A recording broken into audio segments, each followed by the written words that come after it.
ఎన్నిసార్లు అడిగినా తనకి బైక్ కొనిపెట్టలేదని తండ్రి మీద కోపంతో కుర్రాడు ఇల్లు వదిలి వెళ్ళిపోతూ ఖర్చుల కోసం తన తండ్రి పర్సును తీసి జేబులో పెట్టుకొని హడావిడిలో వాళ్ళ నాన్నగారు షూస్ వేసుకొని పరిగెట్టుకుంటా బయటకు వెళ్ళిపోతాడు. అట్లా వెళ్ళిన కుర్రాడు కొంత దూరం నడిచిన తర్వాత కాళ్ళకి అక్కడక్కడ రాళ్ళు గుచ్చుకుంటూ తడి తగులుతూ ఉంటే అర్థమవుతుంది వాళ్ళ నాన్నగారు షూస్కి బెజ్జాలు ఉన్నాయి అని.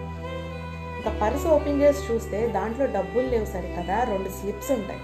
ఆ స్లిప్లో మొదటి స్లిప్ ఏంటంటే ఇతని చదువు కోసం ఆయన ఎక్కడెక్కడ అప్పు చేశాడు, నెలకి ఎంత వడ్డీ కడుతున్నాడని వివరం చెప్పే స్లిప్ ఒకటైతే, పాత స్కూటర్ తీసుకొని ఎక్స్చేంజ్లో కొత్త బండి ఇవ్వబడను అని చెప్పే ఒక పాంప్లెట్ అనమాట.